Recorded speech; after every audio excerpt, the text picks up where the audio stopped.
students, welcome to Maharshi Sandipani School. My name is Urvesh Yadav and I am going to teach you mathematics.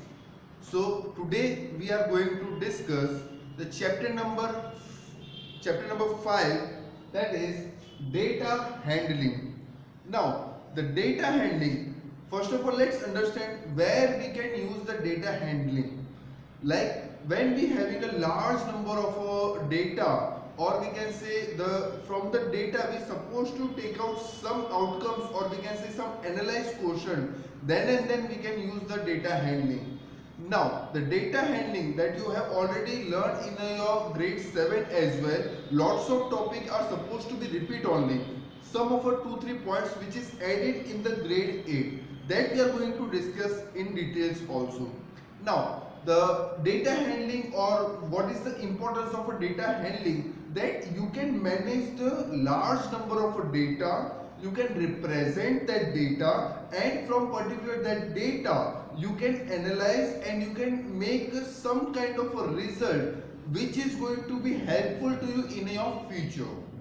So this is the use of a data handling, and you can think about it, or you can also analyze that this kind of this chapter is going to utilize in all the section, like in a banking section, in a analyzing of any experiments. In any case, you will observe that the data handling is about to come. So now let's understand what is the data handling and how we can refer that. So here in a 8th grade, data handling chapter is divided into the 3 parts. So the first part is data collection, the second part is data representation, and the third one is the probability. We will discuss it. First, let's understand what is the data collection. Data collection is having a 2 part, or we can say data collection we can represent it by in a 2 manner. That is, the 2 types of data collection can be happen. That is, first one is primary data, or else we can say that is the raw data.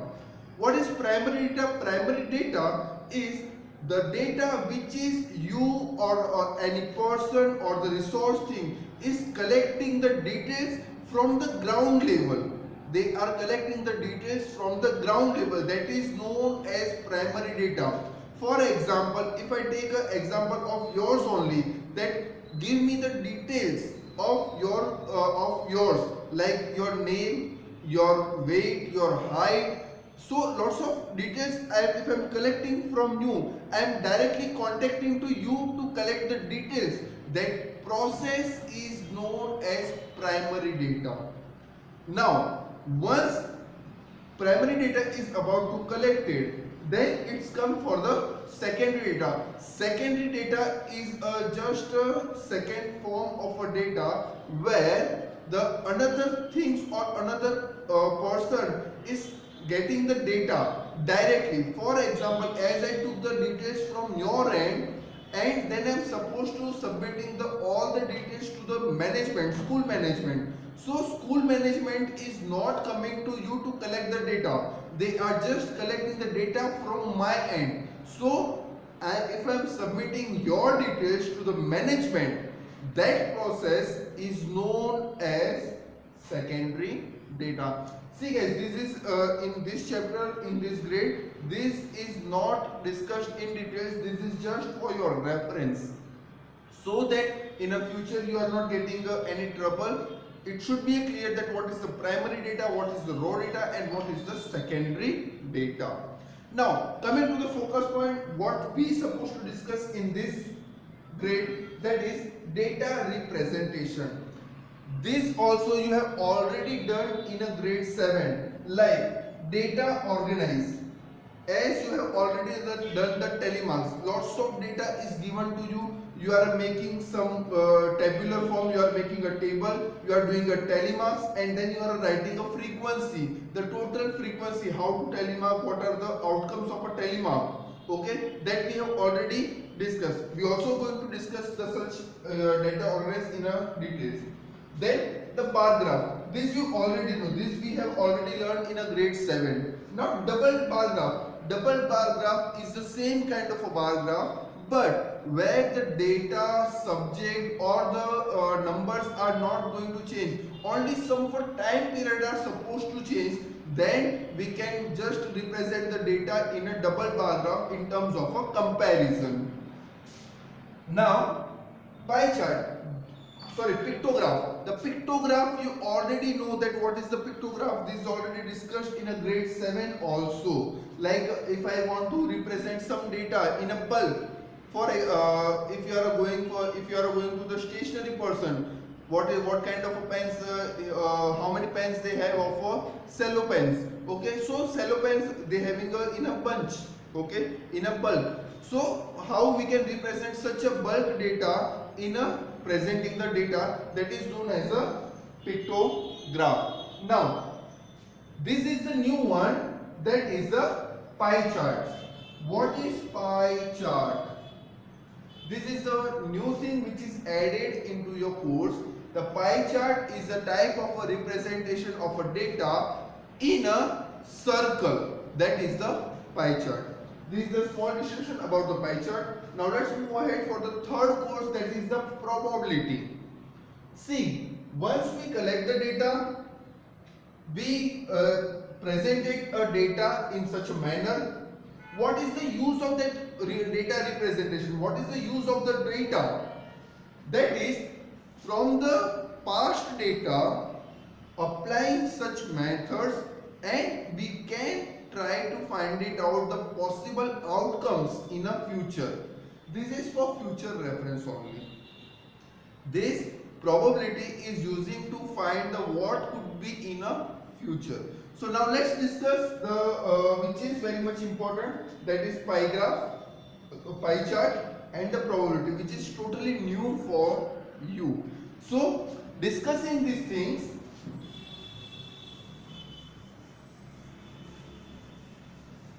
let's understand what is the data organization. We will take one example so that it is very much easy to you understand what is the thing is going on.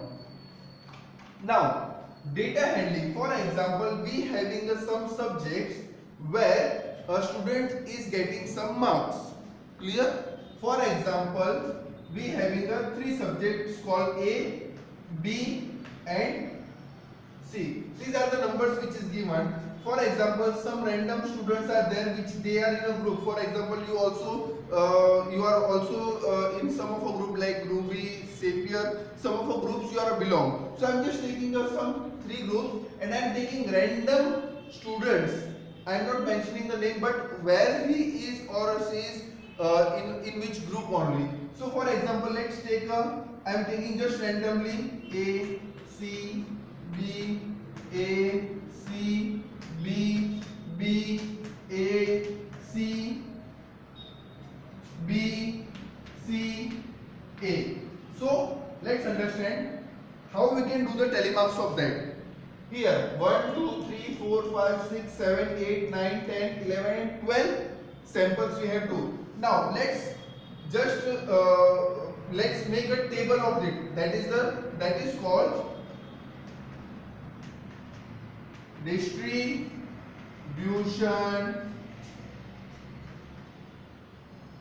table, or else we can say frequency distribution table. That is also right. We can write frequency distribution table.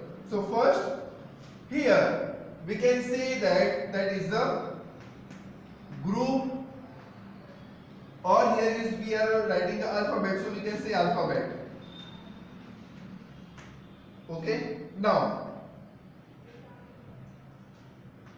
we will say tally mark. This you have already done, guys.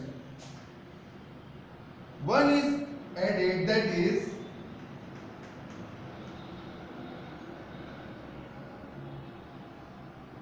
frequency. See, this is done. Now let's understand how three alphabets are there, that is A, B and C. So here let's do the tally mark.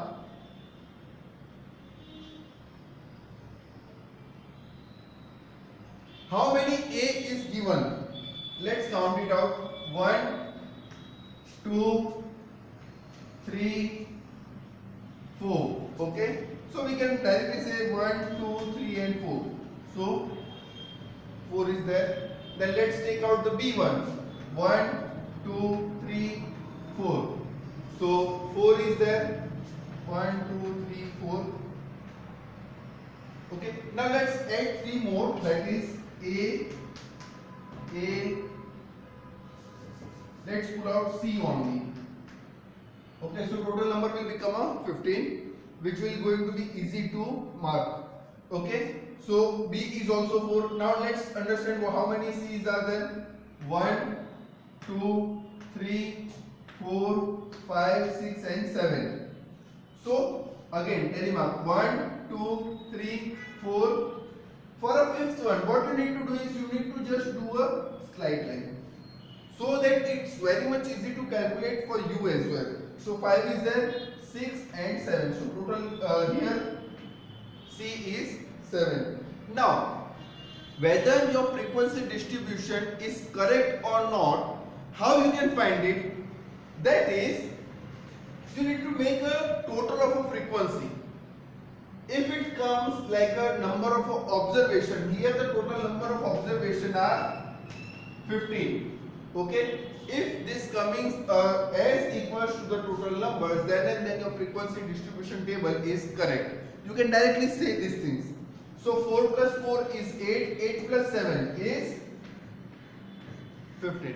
Hence, a frequency distribution table is correct. This is the representation of a data only. Now we will understand how we can draw a pie chart for the same. So let me just pull out this table this side, that is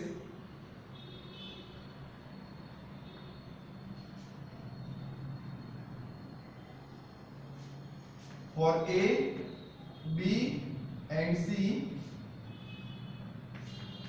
Frequency is 4, 4 and 7, and the total are 50. Now what we will do, we will try to understand how we can draw a pie chart for given data. So now guys, in a pie chart it is very easy to understand how we can draw the pie chart. Now before we start how to draw a pie chart, let's understand what is the pie chart. So as I have already informed you, a pie chart is a manner to represent the data in a circular, or we can say it's in a circle. In a circle, we are supposed to make a slice so that you can represent the data of in a circle. So this is called a pie chart representation. Now taking an example of this, that is the group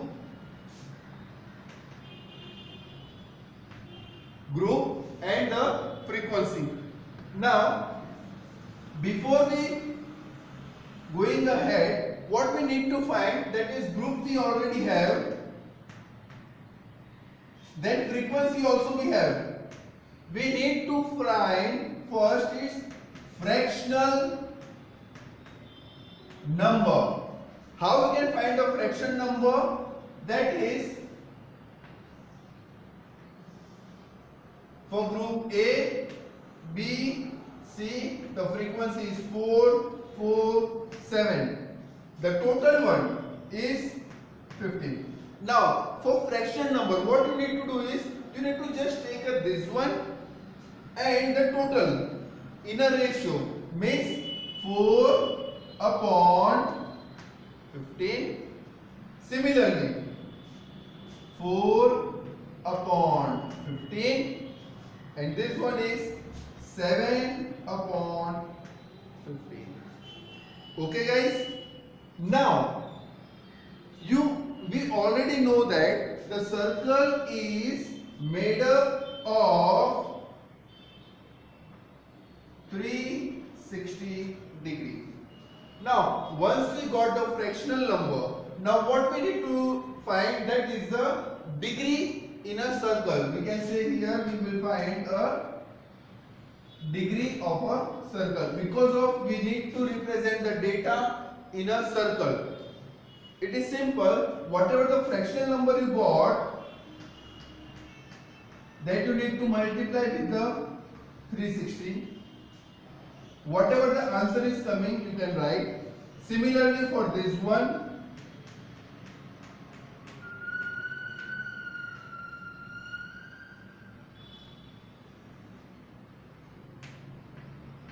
whatever coming is this 7 upon 15 into 360 is equals to whatever the comes is as the answer. For example, if I am saying for this particular data, for example, right now I am just removing.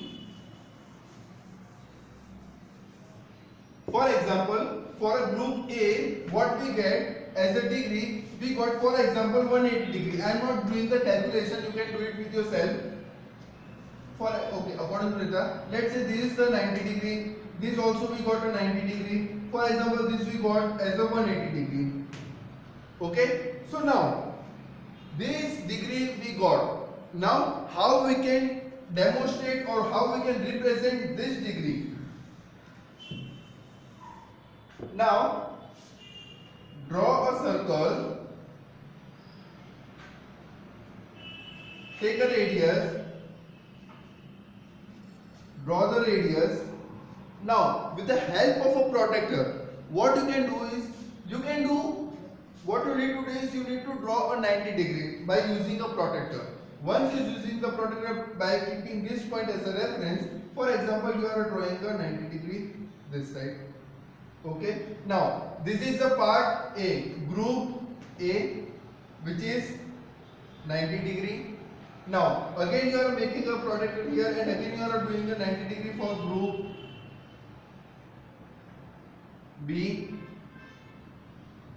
This is also 90 degree, and the rest, that is 180 degree, is for group C. So this is such a manner you can draw a pie chart. Now this is a very much important topic which is added into your syllabus, and that is also depend on the number of data or the data which we have. We need to represent a success ratio, or we can say a probability, getting a chance or getting a succeed in the chance, that is called a probability.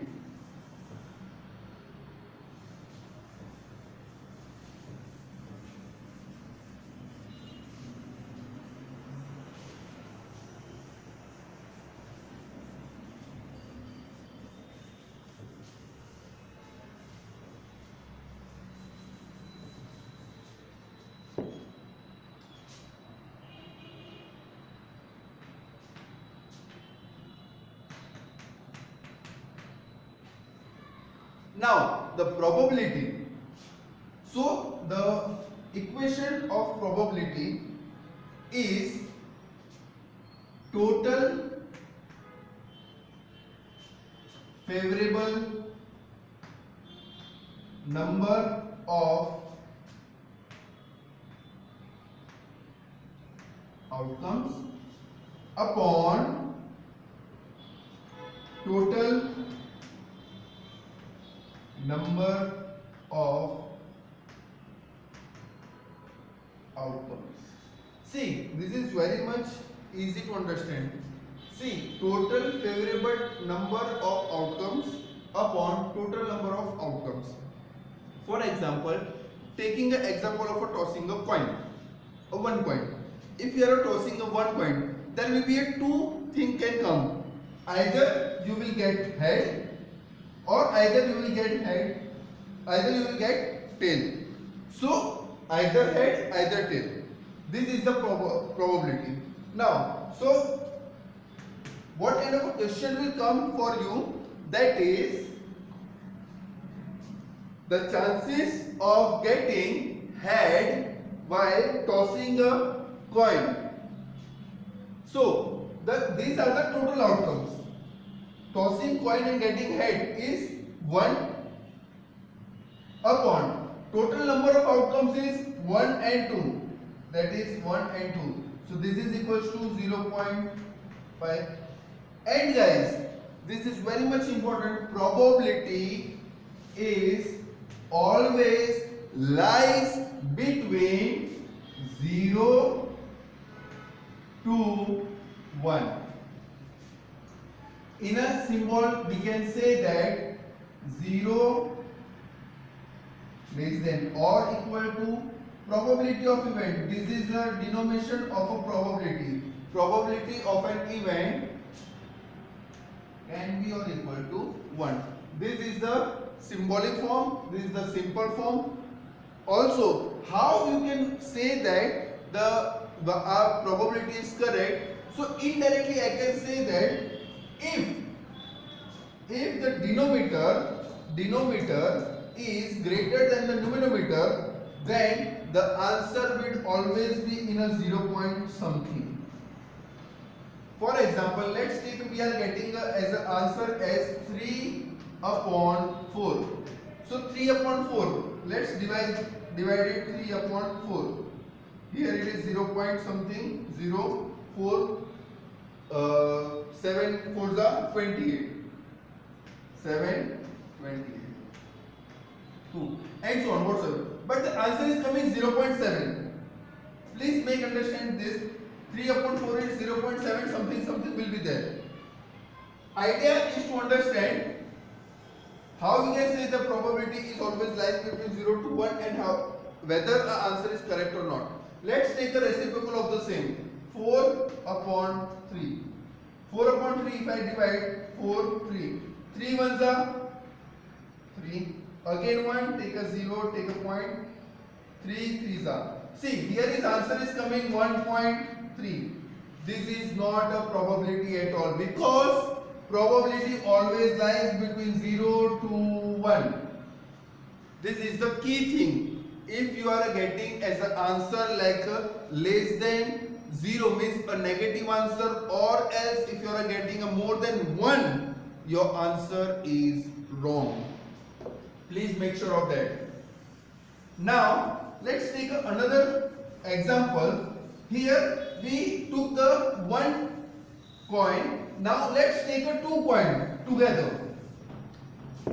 Let's take a 2 coin together. So coin 1 and 2, outcomes of coin 1 and here is coin 2. For example, if I am tossing a coin together, once I got in a first coin I got head and head, in a second also. Then I got head and here I got tail. Here I got tail and here I got head. And in the last I got tail and tail. So guys, this is a probability when you are tossing a coin. 2 coins together. These are the maximum outcomes.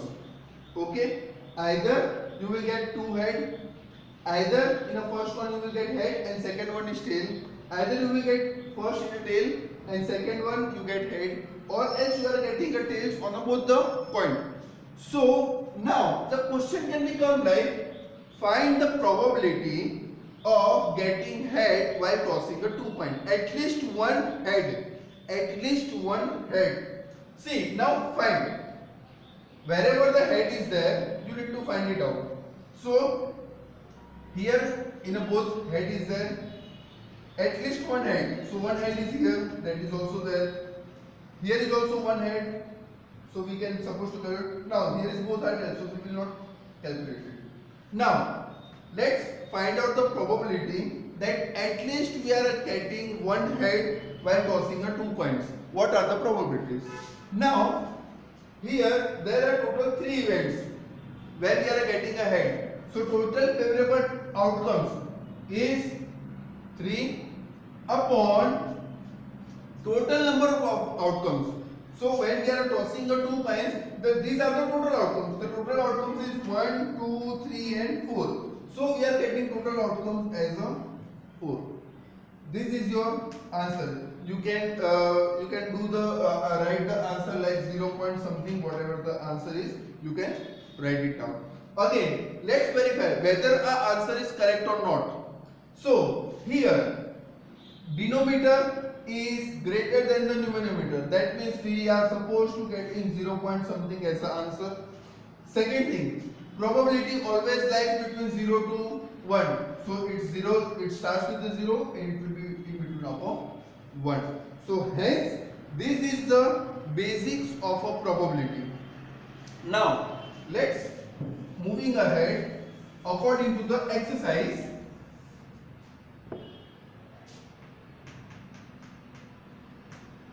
In an exercise that is 5.1 is total revision of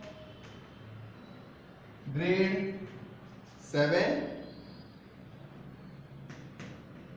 5.2 is of pie chart. Also it can be a telemark.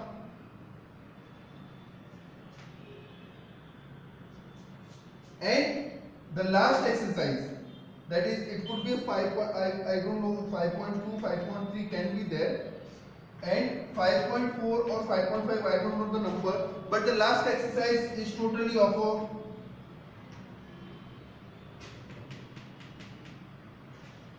probability. So I hope you understood all the concepts of a data handling chapter. Be safe,